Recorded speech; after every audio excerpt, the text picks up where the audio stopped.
It's scary. No one ever told you this. Neville Goddard.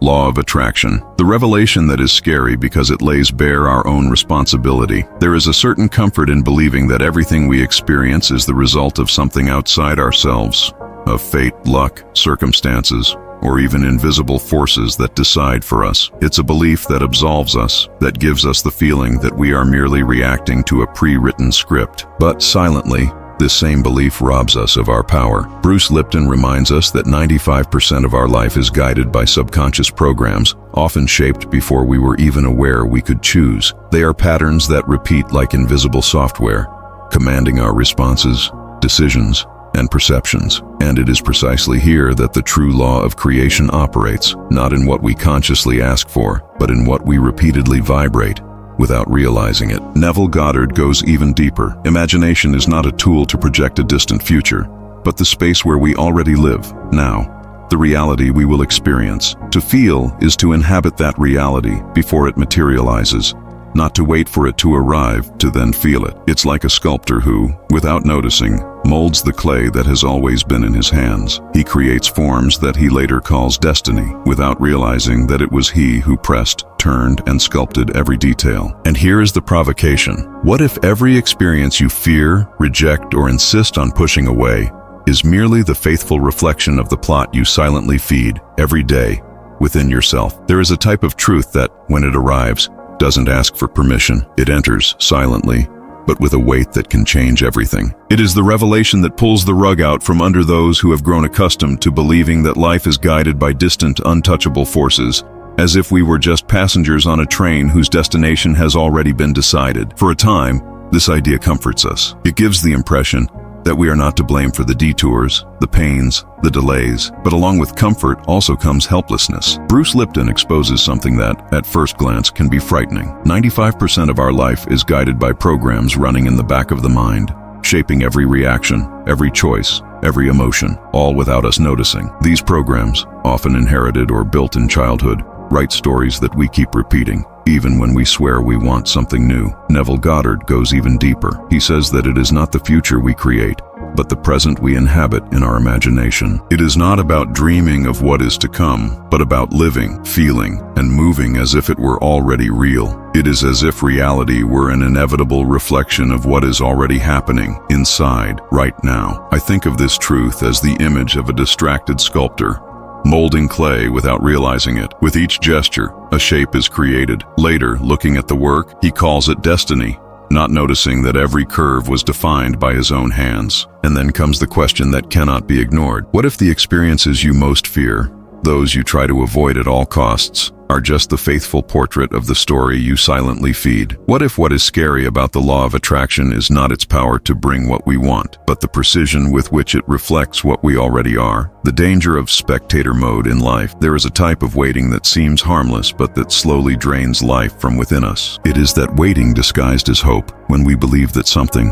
a person, an event, a coincidence, will come from the outside to change everything. It's like watching a repeated movie, sitting in the same chair, imagining that somehow the ending will be different. Meanwhile, inside, the narrative remains intact. The same silent words echo in the mind, like an invisible soundtrack. It hasn't arrived yet. I can't do it. When will it be? Bruce Lipton reminds us that the body and mind do not differentiate between what is imagined and what is lived. When we mentally relive a negative situation, the body responds with the same chemistry, the same tension, the same pattern, and so, without realizing it, we recreate what we swore we wanted to leave behind. Neville Goddard draws attention to the invisible responsibility we carry. If we continue to feed the same plot, no matter how much we desire another story, life just mirrors what is written. It is as if we were in front of a mirror trying to change the reflection with our hands on the glass, without realizing that what needs to change is on our face, not in the image. The way out begins when we stop waiting for life to surprise us and start changing the script we recite inside. When the internal words cease to be please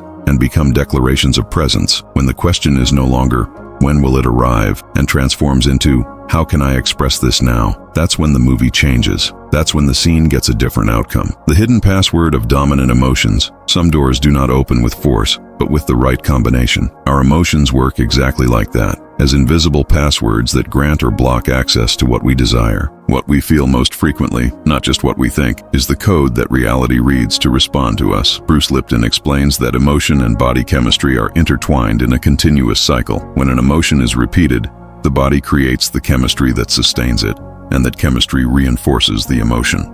It's a silent loop that repeats until it crystallizes patterns. That's why, even with new plans and dreams, many people continue to experience the same results. The password they are typing is the same as always. To break this loop, you need to insert something new into the system. A gesture, a sound, a breath that interrupts the current. It's like changing a safe's password. The old numbers no longer open the door. By creating small sensory triggers, a song that uplifts, a scent that calms, a movement that awakens, we open space for the body to learn a new emotional combination. Think of a radio. The station you want to hear already exists in the air, but if the tuning knob remains at the same point, nothing changes. Adjusting the frequency is changing the dominant emotion. And when that happens, what seemed distant begins, little by little, to draw closer. When imagination becomes living proof. Neville Goddard said that feeling is the secret. It is not enough to imagine like a daydreamer, nor to create mental images that remain trapped in the realm of fantasy. The real change begins when imagination ceases to be a distant scene and becomes an experience lived from within, with coherent emotion and a present body. There is a profound difference between creating mentally and living internally. Creating mentally is watching a movie. Living internally is entering the scene, smelling the air, hearing the surrounding sounds, feeling the touch of what is already real in your inner world. It is when the body begins to respond as if it had already happened, releasing the chemistry and energy that align your frequency. I remember the moment I swapped 30 minutes of forced visualizations for just 5 minutes of genuine emotional immersion. It was like diving into a river, feeling the water on my skin instead of just watching it from the bank. The difference was immediate. The images ceased to be cold projections and transformed into memories of the future, recorded in the body as already existing truths. When imagination becomes living proof, there is no more effort to believe. It is as if the universe is merely confirming something that is already imprinted on your vibration. At that point, desire is no longer a quest, it is a state. The scary side, also manifesting what you don't want. Few realize that the law of attraction does not rest, nor does it distinguish between what we desire and what we fear. The same forces that respond to dreams respond with equal precision to fears and unexamined beliefs. And often it is precisely what we reject that manifests most quickly, because it is what we carry with the most emotional intensity. There is a field of resonance between attention and outcome. Everything that occupies the mind, energy, and emotion creates a vibrational echo that inevitably projects itself into experience. It's like holding a paintbrush and, without realizing it, painting the same scene over and over, even if it's the scene you would most like to erase. A simple vibrational inventory can reveal this truth. Observing over a single day where your attention rests and which emotions accompany it is like turning on the lights in a dark room. Often, what we find there is not aligned with what we say we want, but it is exactly what we are feeding. It's like watering all the gardens around, including those we do not wish to see flourish. Life does not judge which seeds deserve to grow. It simply responds to the soil and water you offer. And it is at this point that awareness becomes the true key. Realizing what is being nourished before the harvest arrives. The true control lies in the internal narrative. Everything begins and ends with the story we tell ourselves. This silent narrative, which repeats in the back of the mind, is the invisible script that directs every scene of our life. Bruce Lipton reminds us that by changing subconscious programs, we rewrite the software that commands our experience. And this is not just theory.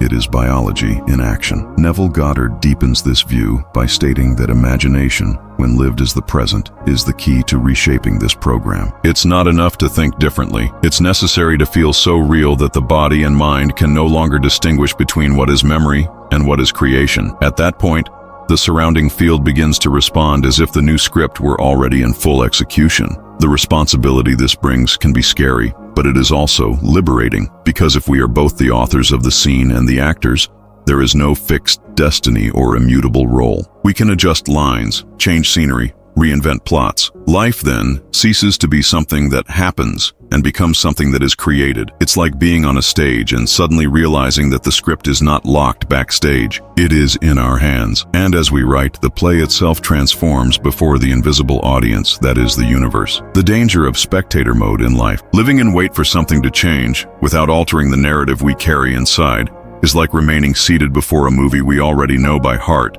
hoping for a different ending. With each repeated scene, the body adjusts to predictability, and the mind settles into the known plot. Bruce Lipton explains that when we mentally relive negative experiences, our brain does not distinguish memory from reality. It triggers the same chemistry, reinforces the same connections, and keeps the same vibrational field active. And so, without realizing it, we carry yesterday into today. It's as if we were stuck on an emotional carousel, always spinning through the same landscapes, even if our inner voice cries out for new horizons. Neuroscience shows that every recurring thought strengthens a neural pathway, and every reinforced pathway becomes a road that inevitably leads to the same destination. Changing this cycle first requires noticing that it exists. It is to notice the phrases that silently echo in the back of the mind. Nothing ever changes. It's not for me. It always happens this way. And to understand that these sentences do not just describe the world, they shape it. When we swap one day, it will get better.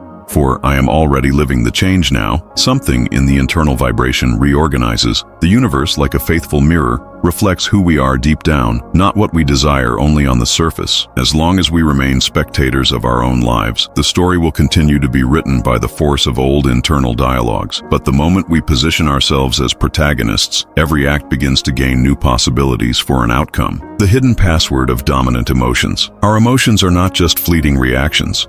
They are codes, vibrational signatures that silently inform the universe which frequency to keep active around us. Bruce Lipton reveals that every recurring emotion triggers a chemical cascade in the body, and this chemistry becomes a pattern, a cycle in which body and mind feed each other, crystallizing states of being that we repeat without realizing. It's as if we carry an invisible password that always opens the same doors we know so well that we can already predict what lies behind them. And yet, we continue to walk through them every day. The sadness that returns, the worry that persists, the resentment that settles in.